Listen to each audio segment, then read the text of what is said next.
Hi, this is Michelle Nyongo from Stride Wellness. Thank you for listening to my podcast. If this is your first time tuning in, make sure you go back and start at episode 1. The first few episodes of the podcast tell a story, so you don't want to miss out on the beginning. As I move along, it is also meant to start a conversation on grief and loss. Later in the series, I will host interviews with counselors, professionals, and others who have experienced grief and loss.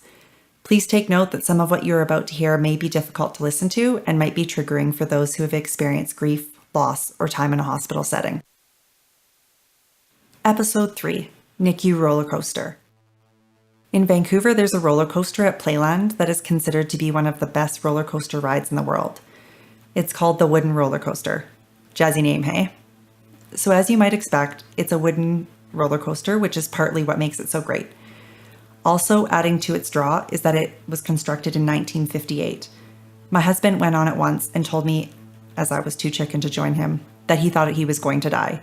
He said it was rickety and old, leaving him certain it was going to go flying off the tracks.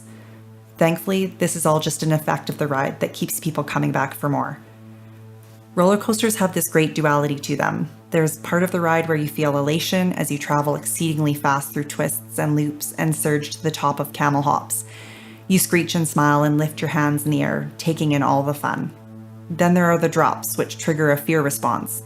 The moments where you plummet downwards and you get that odd sensation in your stomach where it feels like the bottom is dropped out.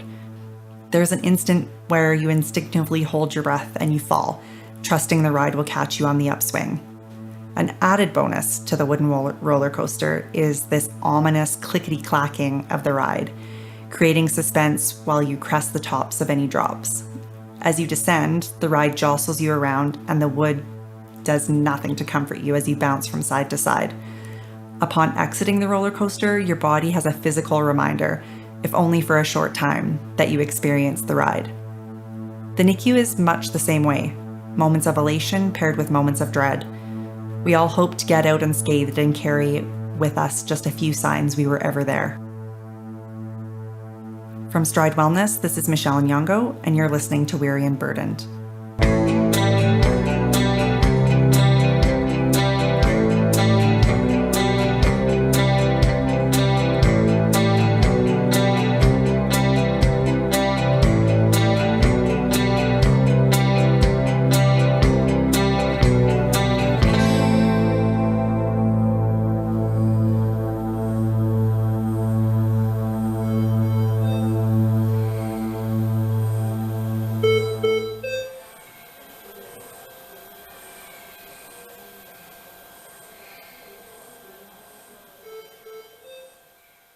Every person who visited, called, texted, or contacted us through social media brought with them a piece of love and strength. I read every message, even though I was unable to respond regularly. You would not believe how many times I felt total despair and a text message or Facebook post appeared and a huge sigh of relief was mine. I felt as though we were the most well-supported family in the hospital. The level to which love was shown to us was a privilege not everyone received. I was and still am touched by the kindness of others. Like having a child for the first time, the NICU brings with it a series of firsts. There are things that happen which one would normally take for granted. For example, the first diaper change. I was shaking like a leaf. He was so little. I was so scared, but I did it and loved touching him. I got to take his temperature and clean his mouth too. Seems insignificant if you've done it 1,000 times with other children, but it was awesome. For anyone who has spent time with someone who is seriously or critically ill, injured, or infirm, you know the emotions that accompany it are akin to a roller coaster ride. There are large swings up and down. I never wanted to get too high because it made the lows feel like a plummet from the top floor, but I tried to enjoy the joyous moments with all the bliss it brought with it. Even if just for a moment, I gave myself permission to breathe a huge sigh of relief and feel somewhat elated. We deserved that. Twisting and turning, the day of November 8th would bring with it a series of emotional loops. I went to visit David at the usual time and found a baby with fantastic respiration and blood pressure, so they were going to wean him off one of his medications. He was scheduled for a head ultrasound and an abdominal x-ray, something they'd done a ton of times. After a bit of a visit, I went to pump, and when I returned, there was a doctor waiting for me, probably for the head scan. Yep. It came back with 2 minor bleeds, nothing of concern. Phew. But, she said, ugh, I could throw up when they said that. His x-ray showed air in the abdomen, which was a sign of perforation. The surgical team was paged. A surgical fellow came down and wanted to know if I knew David's chances of leaving the NICU. Seriously? This again? I thought, I don't care about your statistics and your thoughts of whether he's going to make it. The director of the NICU came to my rescue. He was not happy about the train of conversation. He told me the first week was a good indication, and 3 out of 4 babies in David's situation made it out of the NICU. That's up from 1 out of 2 we faced the first week. The surgical team decided to forego surgery and instead were to insert a drain, which was much less invasive. 50% of drains were followed by surgery, but I didn't think about that. Roller coaster ride down. For many people who have had a child, they've experienced that odd scenario where you take your brand new baby to the grocery store and a stranger walks up and touches them. Just touches them without your permission.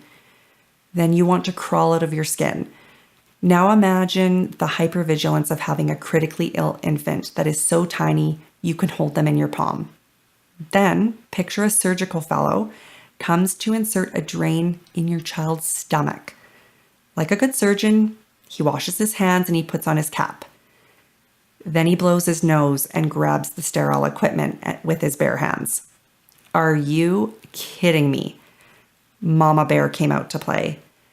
The nurse said, "That's sterile. You've contaminated it." He said he didn't. So I said, "You just blew your nose and touched it with no gloves." I was told I had to sit down. Fortunately, the equipment was replaced and they made him rewash because, quote, the mother was concerned. Thank you, but really, I shouldn't have been the only concerned party. Time to swing back up. The drain insertion went well. Things were looking better. Roller coaster ride down. I left the hospital with the thought that I may be called in. I called Ruben at midnight and he decided to make the long trek to Vancouver. Fortunately, friends could watch the kids and by 3:30 a.m., Ruben had arrived. We both totally disintegrated. It was late, we were exhausted, and David had had such a long day. My journal entry for November 9th wasn't very long. It could be summed up by one scrawl on the lined paper. Exhaustion equals constant. November 11th is Remembrance Day in Canada, a day much like Thanksgiving in my mind because it's time to be thankful for so much of what we have. Our freedom, a safe country, and people who have and still are keeping Canada that way.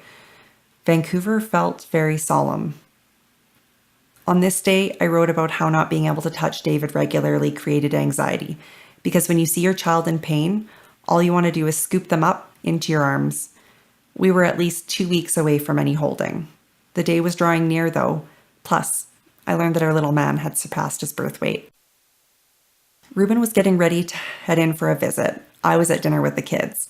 When over the loudspeaker, the nurse calls out, "Doctor to bed 4, stat." That's David's bed. In runs a doctor. Ruben tries to enter the NICU and he's stopped. He's not allowed in. What? Why? Shortly after, a nurse comes out and explains that David had pulled out his breathing tube. It would take them 30 minutes to put it back in and Ruben couldn't go in until it was reinserted. Ruben texted me and I almost vomited. He told me to stay at dinner because I wouldn't be allowed in anyways. Every fiber of my being was urging me to go back, but I allowed the kids to finish dinner before we returned. That was a brutal 40 minutes. Poor Ruben was shaking and itching to go in and see with his own eyes that our baby was okay. After an agonizing 30 minutes, Ruben was allowed to enter the NICU and speak with the doctors and nurses.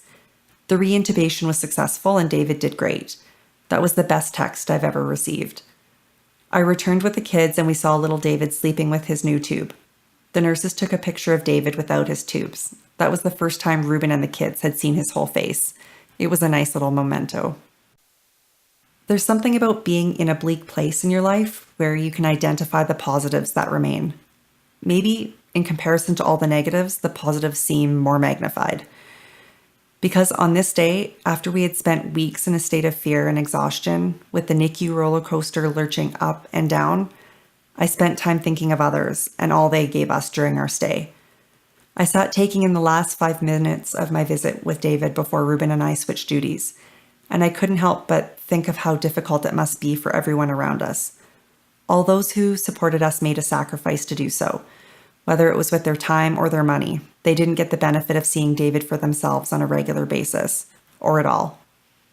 I know so many sat and waited for news about his health status. Waiting must have been awful.